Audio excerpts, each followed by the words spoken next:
నమస్తే. ముందుగా BRK news ప్రేక్షకులందరికీ కూడా శ్రీ పరాభవనామ సంవత్సర శుభాకాంక్షలు.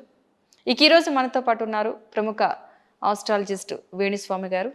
వారిని అడిగి అసలు ఈ సంవత్సరం ఏ రాశుల వారికి ఎలా ఉండబోతుంది, ఏ రాశుల వారు ఎలాంటి జాగ్రత్తలు తీసుకోవాలి, ఇలాంటి అంశాలను కూడా తెలుసుకునే ప్రయత్నం చేద్దాం.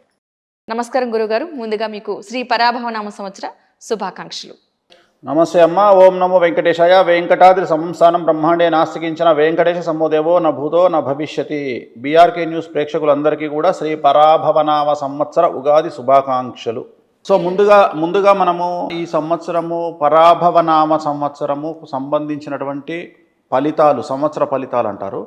సో ప్రకృతి పరంగా ఎలా ఉండబోతా ఉంది అంటే, ఎల్లో కలర్ వస్తువుల పంట ఎక్కువగా పండేటువంటి అవకాశం ఉంది. చామంతి, బంతి, గోధుమలు, తర్వాత పసుపు, ఇవి ఎక్కువగా పండే అవకాశాలు ఉన్నాయి. అలాగే ఈ సంవత్సరము కాలము ముందుకు వచ్చేటువంటి అవకాశం ఉంది. అంటే ప్రకృతిలో కొన్ని సంచలనాలను చూడబోతా ఉన్నాము.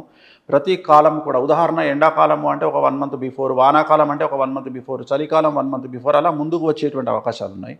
అలాగే స్పేస్లో చాలా మిరాకిల్ జరిగేటువంటి అవకాశం ఉంది. ఉదాహరణ శాటిలైట్ ఆగిపోవడము, వాటి పనితీరు ఆగిపోవడము, కొన్ని రోజులు మనకు ఇంటర్నెట్ లేకుండా ఉండడము ఈ సంవత్సరము, లేదా టెలికాం వ్యవస్థ పనిచేయకపోవడము, స్తంభించిపోవడము, ఇలాంటివి ఈ సంవత్సరం మనం చూడబోతా ఉన్నాము. ఎక్కడైతే ఈ సంవత్సరము డబ్బు, పేరు ప్రఖ్యాతులు, సెలబ్రిటీ స్టేటస్లు ఉంటాయో వాళ్ళందరికీ ఈ సంవత్సరం సమస్యలు ఉండబోతూ ఉన్నాయి. అంటే ఉదాహరణ సెలబ్రిటీలు అంటే మన ఫేస్బుక్, యూట్యూబ్, వీళ్ళందరూ సెలబ్రిటీలు వస్తారు. ప్లస్ పొజిషన్ అంటే రాజకీయ నాయకులు, సినిమా వాళ్ళు, అలాగే డబ్బు సంపాదించే